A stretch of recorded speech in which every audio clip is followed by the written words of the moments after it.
자, 마이보험 체크입니다. 나의 보험 상태를 객관적으로 체크해서 공정한 평가와 합리적 대안을 제시하는 마이보험 체크를 소개합니다. 마이보험 체크는 보험 가입자의 이익을 최우선으로 하는데요. 그 증거, 마이보험 체크를 통해서 계약한 장기 보험, 종신보험 같은 장기 보험의 월 평균 보험료가 5만 원 미만입니다. 이 이야기는 소비자에게 가장 합리적인 상품을 판매해 왔다는 의미인데요. 불필요하게 비싼 거 가입하려고 하면 마이보험 체크는 오히려 고객을 말립니다. 또한 마이보험 체크의 상담 대비 계약 체결률은 평균 25%로 체결률이 낮은 편인데 상담 후에 소비자에게 전혀 부담을 안 주기 때문입니다. 그야말로 진짜 무료 상담이 되겠습니다. 상담 후 귀찮게 연락하는 것도 제로입니다. 상담은 마이보험 체크가 하지만 결정은 소비자가 선택하시면 되겠습니다. 암보험 등의 진단비 보험이나 건강보험, 어린이보험, 치아보험, 운전자보험 등 단일 보험 상품도 최적의 조건을 찾아서 가입할 수 있게 도와드리고 무엇보다도 최고의 보험 전문가들이 가입된 보험 전체에 대한 정확한 분석을 통해서 고객의 상황에 맞게 맞춤형으로 리모델링 해드립니다. 마이보험 체크에 지금 연락해서 무료 상담 받으시고 합리적 보험 설계 받으시기 바랍니다. 나와 가족을 위한 가장 특별한 선물, 마음 든든해지는 보험으로 준비해 보시기 바랍니다. 마이보험 체크는 생명보험협회와 손해보험협회, 한국게임산업협회에 등록된 보험들이죠. 한국게임산업협회는 아닙니다, 여러분. 자, 2002년부터 가입했어요. 이 게임산업협회가 생기기도 전부터. 네. 자, 마이보험 체크는 생명보험협회와 손해보험협회에 등록된 보험대리점 소속입니다. 홈페이지는 한글로 마이보험체크, 영어로 바꿔서 .com, 전화는 1800-7917입니다. 마이보험 체크 대표님이 뉴욕대 연수를 갔다 왔다는 설이 있습니다. 아, 그래요? 그렇습니까? 그래요. 알겠습니다. 서울대를 다니다가, 서울대 대학원 다니다가, 네. 경영전문대학원? 일주일 코스가 있었던 모양이죠. 네. 그때 이제 미국 가가지고 특강 좀 듣고, 마지막 일정은 아울렛.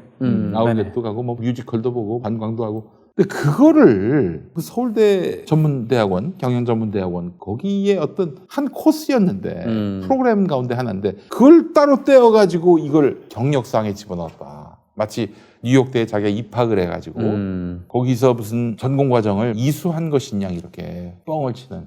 단기간에 갔다 온 건데 이거 보면서 야, 이 사람은 좀 너무 심하다. 심각하다. 지금 맥락상 마이보험 체크 대표님이 뻥칠 줄 알아요. 이게 마이보험 체크 우리 사장님은 너무 정직하신 분이고 그렇죠. 그건 얘기하는 거예요. 그러니까요. 저 이게 계속 얘기 들으면서 드립은 언제 나오지? 이 사장님 얘기하시는 줄 알고. 아, 그래요. 저 하여튼 네. 뭐 사장님하고 관계가 없고 우리 마이보험 체크 사장님하고 관계가 없지만은 김건희 씨는 야, 이 정도면은 네. 이건 병이다. 상습 정도가 아니라 중독이 된 게 아닌가. 허위 경력을 써가지고 먹히는 것이 너무 재밌어. 아, 재밌었어. 너무 재밌어서 다음에도 또 뭐 골탕 먹여봐야지. 근데 이러면서 계속 한 게 아닌가 싶어요. 근데 우리가 어디인가를 지원하거나 이럴 때 이렇게 하진 않잖아요. 못하죠. 네. 네. 법적으로도 문제가 되고 못합니다. 아, 근데 무서워서 나중에 그러니까 뒷감당을 어떻게 해? 어떻게 그거. 감당하냐. 근데 별 걱정을 안 한 거지. 우리 건희 누나는 걱정을 안 한 거예요. 남편이 검사인데 이게 뭐 기소나 되겠나 이런 믿음이 있었던 것 같아요. 윤석열 전 총장과 이제 만나기 전의 일이라고는 하는데, 근데 그 전부터 어떻게 이렇게 좀 대담하게 이렇게 했었는지 그 과정도 굉장히 좀 궁금하더라고요. 뭐 너무 놀랍고 정말 황당하고 그렇습니다.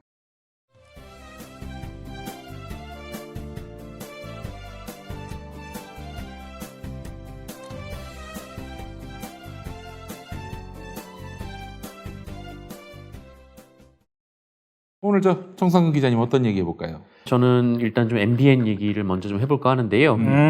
MBN. 네네. 그래요. 방송계에서는 뭐 상당히 중요한 판결이 하나 나왔습니다.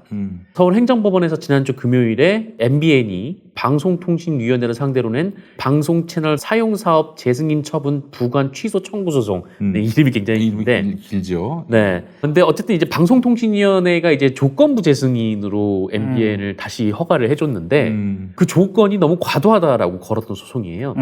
이 건을 말씀드리기 전에 이제 잠시 좀 돌이켜보면 이미 다 아시겠지만 그 MBN이 2011년 보도 채널에서 이제 종합 편성 채널로 넘어가면서 방송통신위원회가 제시했던 기준이 있었습니다. 이제 종편을 공모하면서 그렇지. 예. 이런 조건은 최소한 지켜야 그래야 이제 종편 심사를 한다. 이런 조건들을 내걸었는데 그 기준을 충족하기 위해서 이제 MBN이 사기를 친 사건이 사기를 있습니다. 쳤지. 거짓말한 거죠. 사기야그는 진짜. 적확한 표현이군요. 네. 그러니까 대사기. 대사기.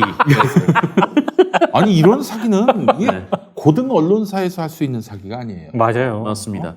이게 매일경제와는 관계없이 자본금 3천억 원을 모아야 했는데 이 돈을 채우지 못하니까 MBN에서 회사 명의로 대출을 받아서 이거를 직원들하고 임원들한테 나눠준 다음에 당신들이 개인 명의로 투자한 것처럼 해라라고 해서 이제 그 개인들이 투자를 한 국가기관을 거고. 기망한 거예요. 그러니까. 한 거죠. 속인 거고. 그리고 이런 일을 벌였으니까 자기들이 장부상에서 이 건을 지우기 위해서 이제 분식회계를 합니다. 야, 종합판이구만요. 네. 분식회계는 자본주의에서는 굉장히 중하게 다뤄지는 범죄. 그거는 진짜 앨런도 아마 네, 앨런지 맞아요. 분식회계. 분식회계야 되기 때문에 그런 거죠. 봤어요. 네, 아직도 못 나오고 있는 네. 그런 상황인데 결국 이제 이게 들통나서 MBN의 이제 장승준, 류호길 이 공동 대표고요. 그리고 주요 임원들이 2020년 7월에 유죄를 확정받았습니다. 그런데 분식회계치고는 형량이 굉장히 낮았어요. 그렇죠. 이 류호길 대표가 집행유예, 그리고 장승준 대표 그리고 MBN은 벌금, 거의 뭐 솜방망이 처벌을 내려졌는데 과연 뭐 언론사가 아니었으면 이런 처벌이 나왔을까라는 생각도 좀 들고요. 근데 어쨌든 유죄 판결을 받은 것은 명백한 사실입니다.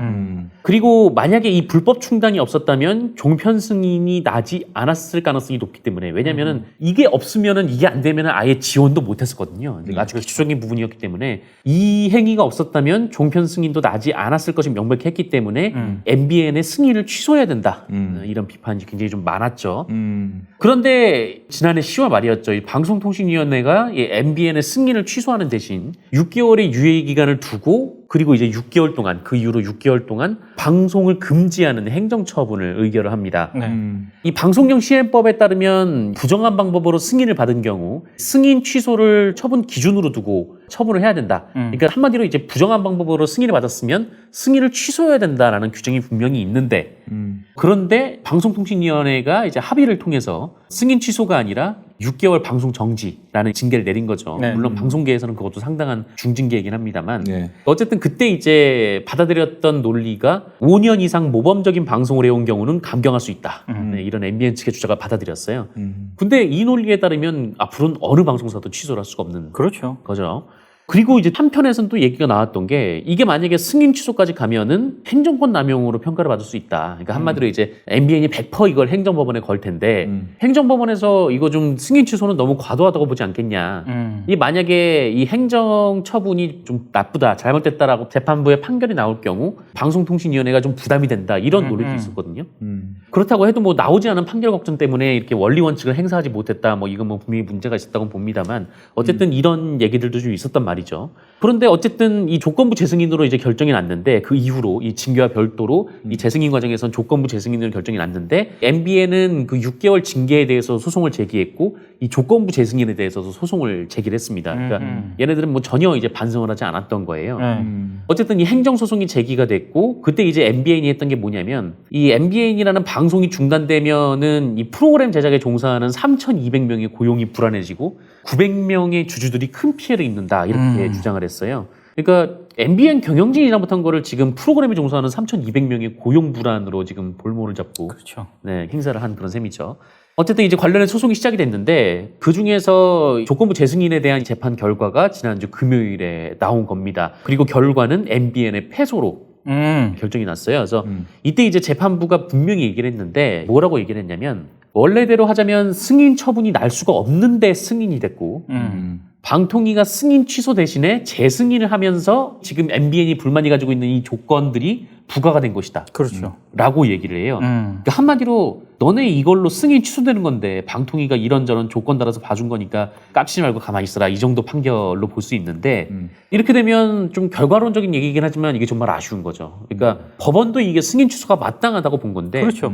방통위가 너무 혼자 쫄아가지고 승인 취소를 못한 거 아닌가 원리 원칙대로. 우리 국물 없는 기자회에서 그 얘기 여러 번 했습니다. 이제 장대환 씨가 소유한 매경 미디어 아닙니까? 네. 장대환 씨는 DJ 정부 때 맞아요. 국무총리 서리를 했었고 청문회의 벽을 못 넘었나? 아마 그래서 결국 서리로 끝났어요. 맞아요. 이제 이런 호남 기반의 그 정치인들하고 많이 알고 있고 네. 그들이 또 적극적으로 나서서 MBN 구명 활동을 했던 것이고 그래서 방송통신위원회 방송통신위원들 중에 정부 여당 몫에 그 3명이죠. 네. 네. 3명한테 어마어마한 또 압박이 가해진 게 아닌가 이렇게 또 추정이 됩니다만은 네. 그래서 문 닫게 할 수도 있는 그런 사안임에도 불구하고 그렇죠. 흐지부지. 흐지부지 된 거죠. 네. 손방망이를 휘두른 거죠. 예.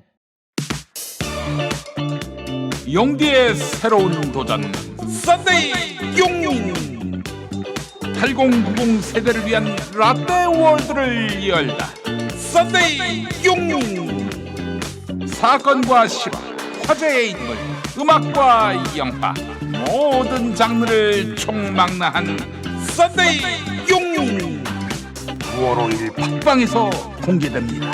썬데이 용인 아이고 이거 구독해달라는 말을 깜빡했네.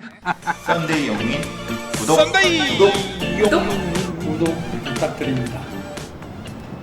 근데 어쨌든 이번 재판은 이제 방통위의 조건부 재승인에 대한 거였고 남은 건 이제 가장 좀 중요한 재판은 6개월 영업정지 처분 맞습니다. 이 재판이에요. 근데 이 재판이 23일부터 시작이 되는 걸로 알고 있는데 네. 근데 이전에 이제 재판부가 이게 승인 취소감이다라고 판결을 내렸기 때문에 이 재판도 MBN의 뜻대로 안 될 가능성이 있다. 좀 그렇게 보여지고 게다가 지금 MBN이 조금도 반성하고 있지 않거든요. 이게 어디서 드러나냐면 이게 뭐 MBN이 단순히 뭐 소송을 냈다 뭐 이런 데서 드러나는 게 아니라 이 문제의 류혁일 사장을 계속 그 자리에 앉히고 맞아요. 아, 그래요? 네. 계속 앉히고 그 자리에 있어요. 앉아 있어요. 그러니까 장대환 회장이 이 건이 딱 불거지고 난 모르는 일이다 그랬거든요. 그렇지. 그리고 장대환은 기소도 안 됐어요. 그러면 이 장대환의 말이 사실이라면 이 류욕일이라는 이른바 이제 일종의 계열사 사장이 네. 장대환 회장의 승인도 받지 않고 분식회계를 분식회계를 했다는 건데 사주가 있는 회사에서 네. 말도 안 되는 얘기죠, 그는. 말도 안 근데 되는 얘기죠. 이 사람을 지금 남겨놨다? 이건 정말 이해할 수가 없는 일이거든요. 정말 두터우신 힘을 얻고 있나 봅니다. 네. 또 이 말은 곧 달리 말하면 MBN이 뭐 전혀 반성하지 않았다라는 말도 되는 거고 또 이 위기를 넘기면 앞으로도 뭐 계속 이제 불법이고 뭐고 계속 하지 않겠는가 이런 식으로 좀 계속 위기가 넘어간다면 그래서 또 한편으로는 이제 방통위의 이번 결정이 아마 두고두고 좀 부담이 될 겁니다. 그러니까 이 건에 대해서 승인 취소를 하지 않음으로써 이제 앞으로 뭐 종편이 무슨 짓을 하든 승인 취소를 할 수가 없는 그런 그렇죠, 상황이 그렇죠. 됐어요. 근데 뭐 사실 이제 뭐 OTT 전성시대여서 뭐 종편 하나가 뭐가 의미가 있겠냐 뭐 싶기도 하겠지만 여전히 뭐 적지 않은 힘을 가지고 있는 건 사실이거든요. 그렇죠. 종편이. 그렇다면 뭐 이 시장을 좀 바로잡는 다른 방법도 좀 고민을 해야 하지 않을까 뭐 그런 생각이 현실적으로 한편으로 들고 그리고 이 재판 얘기를 한 김에 이 MBN 관련해서 또 하나 좀 말씀을 드릴 거는 이제 검찰 얘기를 좀 해야 될 것 검찰? 같아요. 어. 네. 지금 재판에서는 이 MBN의 행위가 분명히 좀 문제가 있고 또 이거는 재승인 취소감이다 이렇게 말씀을 또 드렸는데 그리고 실제로 이제 법원에서 그 류욕일 대표 등에 대해서 이 자본시장법에 대해 유죄를 선고를 했죠. 근데 방송통신위원회가 지난해에 이 자본시장법 말고도 이 MBN을 방송법 위반으로 형사고발을 했습니다. 그러니까 이게 뭐 자본시장법은 분명히 문제가 있고 네. 이 방송법, 그러니까 방송법 18조에 따르면 아까도 말씀드렸지만 뭐 거짓이나 또 그 밖에 부정한 방법으로 승인을 받은 경우 뭐 이 부분을 좀 분명하게 규정을 했기 때문에 이 방송법 위반이 소지가 있다라고 해서 검찰에 고발을 한 거예요. 그리고 이미 유죄 판결을 나온 상태이기 때문에 여기에 관련해서는 증거가 차고 넘치는 상황이거든요. 근데 검찰에서는 증거가 부족하다고 아예 무혐의 처분을 했습니다. 이 건의 방송법 위반 사안에 대해서는요. 야. 왜냐하면 검찰이 그 MBN의 행위가 이 재승인 결과에 중대한 영향을 미쳤다고 단정짓기 어렵다 이렇게 판단한 건데 이게 뭐냐면 2011년 그러니까 처음에 종편이 생겼을 때 그리고 2013년인가요 4년인가요 하여튼 그때 한 번 재승인이 있었을 때 네, 있었죠. 그때 다 가라 소리를 내가지고 다 통과가 됐던 거 아닙니까? 맞아요. MBN이? 네. 근데 그거는 이미 공소시효가 지났다는 거예요 첫 번째로. 문제는 이제 2017년에 이 MBN의 방송평가인데 그때 MBN의 방송평가 점수가 이 허위 자료를 제출하면서 한 3, 4점 높게 책정이 됐다. 이렇게 좀 확인이 됐어요. 네. 그런데 조건부 재승인 됐을 때 MBN 점수가 1000점 만점에 651.01점이었거든요. 그런데 그때 650점 미달은 재승인 거부가 가능한 점수였어요. 그러니까 1.01점 차이로 재승인이 된 건데 네. 그 3, 4점을 가라 서류로 더 받았다라는 거죠. 그렇죠. 그렇게 되면은 이 가라 서류를 냈기 때문에 재승인이 된 거다라고 볼 수가 있는 거고 그렇기 때문에 이거는 이제 방송법에 문제가 있다. 이렇게 볼 수가 있는 건데 근데 검찰이 뭐라고 얘기를 했냐면 그때 2017년에 방송통신위원회가 650점을 못 넘는 다른 방송사도 다 재승인을 내줬다라는 걸 이유로 댔어요.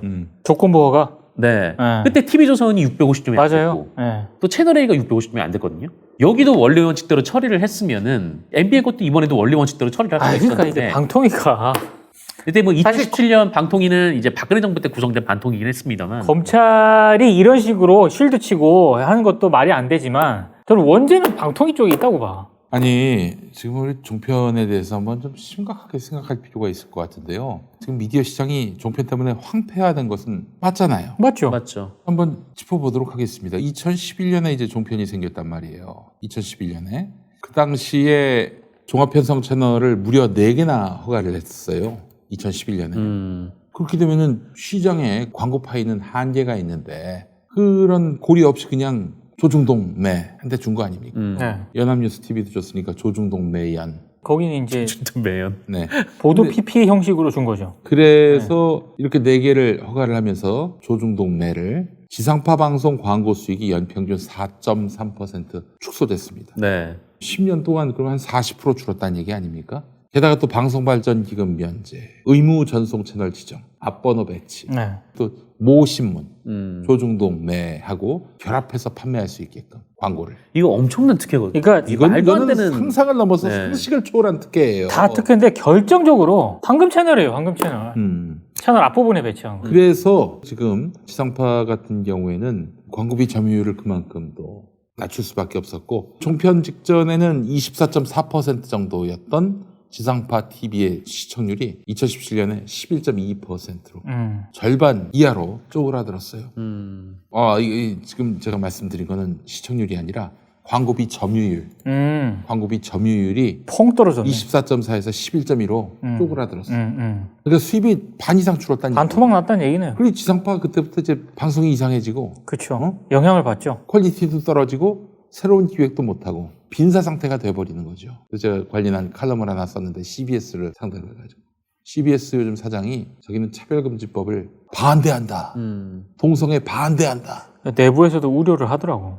왜 그러냐? 빠지는 만큼 광고료가 빠지는 만큼 교회 가서 손 벌려야 되는데 우리나라 교회들이 다 완전히 극우화돼 가고 있잖아요. 그들의 코드를 맞추다 보니까 CBS가 갈 길을 잃고 있는 거죠. 그런 상황인 겁니다. 이렇게 해서 종편들이 한 10년 있으면서 결국 공영방송이 황폐화된 것이고 지상파 방송이 황폐화되면서 그러면서 미디어 시장은 갈수록 왜곡되고 악화되고 변질되고 그럴 수밖에 없었다고요.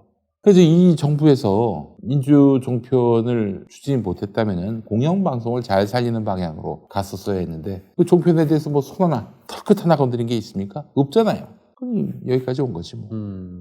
참 아쉬워요. 그러니까 만약에 이제 뭐 이게 워낙 이제 보수 쪽에 쏠려 있다 보니까 저쪽에 이제 오너 집단들이 그러다 보니까 좀 진보 쪽에도 이제 종합편성 채널을 주고 또 그들이 이제 받았던 혜택만큼을 또 줘야 이게 좀 균형을 맞추는 거 아닌가라는 생각도 좀 들어요. 근데 이 저쪽에서는 워낙 터무니없는 것들을 많이 받았기 때문에 이게 어느 정도의 불균형이었냐면 지상파 같은 경우는 자기들이 영업을 할 수도 없을 뿐더러 광고 영업을 해서 지상파에게 뭐 어느 회사에서 광고 효과를 위해서 한 1억을 주고 싶다라고 생각해도 그 1억이 다 지상파한테 안 갔어요. 그렇지. 왜냐면은 다른 여러 가지 방송사들하고도 나눠 가졌거든요. 그 중소 규모의 그 뭐 지역 방송이라든지 종교 방송이라든지 이런 표현은 좀 모멸적이긴 하겠지만은 개평을 이렇게 개평을. 예. 근데 뭐 이제 그 방송 진흥 정책 때문이죠. 그러니까 이렇게 하면 워낙 이제 큰 방송사만 살아남으니까 중요한 방송 작지만 이제 중요하고 뭐 그런 방송들도 있잖아요. 그래서 그렇죠. 그런 언론들도 좀 같이 살려야 되니까 좀 이렇게 했던 건데. 근데 이 종편은 그냥 신문사 영업하는 분들이 가서 방송사 영업까지 할 수 있었거든요. 그렇지. 네. 이 엄청난 특혜를 계속 줬던 건데. 이게 이제 이명박 최시중이 그렇게 그들을 위해서 꿀을 막 선사했던 것이죠. 이게 워낙 비정상적이었기 때문에 지금 만들어진 이 구도를 정상이라고 보는 게 있을 수가 없는 일인 거예요. 그러니까 지금 이 상황에 개입을 하는 게 언론 탄압이나 뭐 언론 개입이 아니라 과거에 좀 지나쳤던 문제들을 이제 바로잡는 그런 개념으로 접근해야 되지 않나. 이명박이 집권하자마자 처음에 한 게 KBS, MBC 작살내는 거였거든요. 그리고 얼마 지나지 않아서 종편을 무더기로 허가합니다. 뭐겠어요? 방송판 자체를 흔들려고 했던 거죠. 참 썼습니다. 다음 정부 때는 저는 MBN 없애야 한다 이런 입장이시잖아요. 원칙대로. 원칙대로 없애는 게 맞죠. 근데 현실적으로는 그게 불가능하긴 하잖아요. 네, 그래서 현실적으로 불가능하기 때문에 민주종편 하나 줘야 됩니다. 이 설령 주더라도 그냥 주는 걸로 그쳐서는 안 된다고 보고요. 그러니까 그들이 이제 한 10년 동안 받았던 혜택을 또 그대로 승계를 해야 어느 정도 여론의 균형이 맞출 수 있지 않을까. 그러니까 진보 종편을 한 4개 만들어서 거기를 15번, 19번 이렇게 배치하고 예. 지금 종편들을 다 뒤로 내보내는 거예요. 예. 한 4개를 또 더 허가하면은 아마 네. 방송이 다 망할 겁니다. 아니 바라던 바다. 한국의 광고 파이상 그건 못 버텨요. 아니 나는 기본적으로 이런 상상을 해봐요. 지금 종편을 왜 허가를 합니까? 뉴스를 멋대로 내지 말고 네. 허가받은 것만 뉴스를 하라. 이 차원에서 종편 허가가 있는 거 아니에요. 여러분 다른 케이블 채널은 허가가 아니에요. 등록입니다. 뉴스만 안 하면 홈쇼핑만 안 하면은 맞아요. 그러면은 그냥 가서 등록만 하면 돼. 자본금 10억만 있으면은 물론 이제 10억만 갖고 방송할 수는 없겠지. 어떻게 방송을 잘 꾸려가느냐가 이제 결국에는 또 남는 과제인데 얼마든지 만들 수가 있어요. 근데 다만 뉴스를 하고 싶다. 그러려면은 종합편성 채널 혹은 뭐 뉴스 전문 채널 이걸로 허가를 받아야 되는데 이게 뭐 날이면 날마다 승인 심사하는 게 아니라 정부에서 사업자를 공모하면은 그때나 할 수 있는 거예요. 그렇죠. MB 때 그 공모가 나가지고 조중동 매연이 이제 신규 사업자가 된 거 아닙니까? 저는 한 개 정도 민주종편을 허락하는 방향으로 가야 된다. 아니 또 돈 모으면 또 금방 모읍니다. 이쪽이. 이게 또 종편의 폐해를 누구보다도 잘 경험을 했기 때문에 그러면 기존 종편들이 막 반발하겠지. 반발하든 말든. 그때는 지상파들도 반대했었어. 아우. 아마 종편을 또 만든다고 하면 지상파들이 또 반대를 하긴 할 텐데. 종편들은 워낙 극렬하게 시장이, 반대할 예, 거예요. 시장이 타이트하다 보니까. 근데 지금 저쪽 이제 종편이 그렇게 한 10년 동안 키우다 보니까 이제 워낙 강력한 강고한 힘이 돼버렸죠. 잠시 후 안양스마트 금기념 특별세를 시작하겠습니다. 저희의 첫 번째 프로모션 자율주행 셔틀입니다.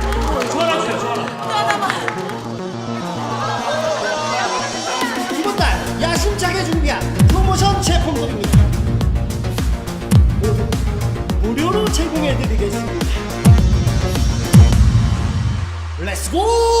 잠깐 딴 얘기인데 지지난주에 딱 붙었던 여론조사가 있었습니다. 이재명, 윤석열. 근데 지난주에는 16%포인트 격차로 벌어져가지고 윤석열이 앞서는 걸로 나왔는데 오늘 다시 나왔는데 또 딱 붙었어요. 그 뉴데일리에서 하는 거죠. 아니 미디어 토마토. 아, 미드토마토.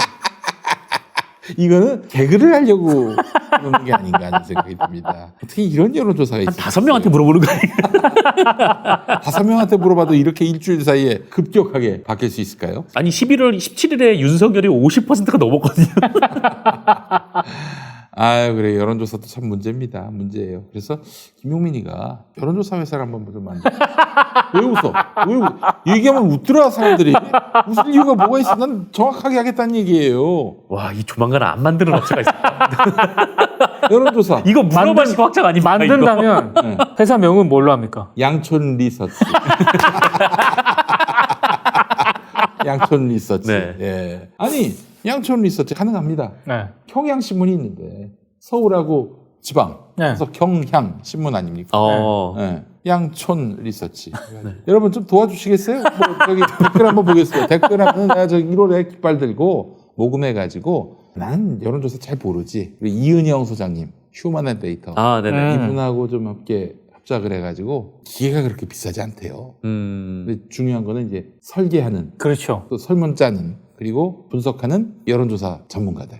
그 사람들이 한 필요하죠. 3명 정도 우선 월급 주고 고용을 하고 아유 무슨 거기에 뭐 어떤 의도를 개입할 수는 없잖아요. 지금 이거는 전문가가 없어 보입니다. 지난주엔 딱 붙었다가 지난주에는 16%포인트였다. 이번에 또 다시 딱 붙어버리네. 말도 안 되는. 이런 말도 안 되는 여론조사. 자 여러분 도와주시겠어요? 비용이 뭐 한 2, 3억이면 된다고 하더라고. 네. MC 셰님이 얼마면 되는데. 한 2, 3억 정도 되는 걸로 알고 있습니다. 네. 네, 요거는 이제 뭐 평화나무나 이런 데하고는 상관없이 가야지. 구성태님이 코코미터 어떠냐고. 코코미터. 코코미터. 네. 아, 이름 자체가 굉장히 얼굴이 빨개지는 이름. 코코미터. 근데 입에는 착 달라붙는다. 네. 코코미터. 빠꾸 없이 진실된 여론을 리서치한다는 의미에서 빠꾸 리서치. 그래요. 이런 뭐 가까이 하고 있는데. 줄 리서치. 줄 리서치. 아 그래요. 신세계 댓글이네요. 코바나 리서치. 코바나 리서치. 자, 그래서 뭐 하여간 너무 이게 우리 사회의 그 자본이나 이런 모든 인프라가 보수 정치 세력들에 의해서 판이 짜져지고 또 교회도 그래요. 그렇죠. 저희가 계속 모니터하는데 정말 가관입니다. 목사들이 정말 대놓고 지금 하고 있어요. 이게 전광을 그렇게 풀어주고 멋대로 활동하게 내버려 두니까 더 신났어요. 어? 그래서 유죄가 난 사람도 벌금 얼마 안 되고. 그렇죠. 벌금 내지 뭐. 이거 진리를 위해서 내가 싸우지. 이게 막 힘을 실어주는 거예요. 본인이 이제 정치적 탄압받고 있다고 이제 얘기하고. 그래서 한번 계속 한번 처벌받고도 그런 소리 하는지 한번 두고 봅시다. 끝까지 가겠습니다. 예. MC 채님께서 지지율이 쑥쑥 올라가는 코코미터. 쑥쑥 올라가는 그래요. 네. 알겠습니다. 나중에 그 새끼 근황 한번 알려주세요라고 하셨습니다. 야 아직도 기억하시는 그 새끼. 그게 한 10년 됐어요. 아 그래요. 예. 그 새끼 잘 지냅니까? 잘 지내고 있답니다. 예, 알겠습니다. 다행이네요. 네. 자, 그래요. 뭐 마무리합시다. 오늘 여기까지 해야 될 것 같은데, 네. 아, 여러분들의 성원이 모이면 진짜 한번 여론조사에서 한번 깃발을 들어보려고 합니다. 그래도 김용민이가 하면은 뭐 좀 믿어주시는 분들이 있으니까 그분들이 모아주시면은. 김용민은 뭐 설계나 뭐 무슨 뭐 이 결과에 아무런 관여를 하진 않지만은 이은영 소장님과 함께 한번 제대로 된 여론조사회에서 한번 만들어볼까 하니까요. 여러분들 한번 좀 의도가 있으시면은 동의가 되시면 한번 좀 응원해 주시면 어떨까 합니다. 자, 마치겠습니다. 오늘 수고해 주신 우리 정상근 기자님 그리고 민동기 기자님 수고하셨습니다. 고맙습니다. 고맙습니다. 다음 주에 뵙겠습니다. 고맙습니다.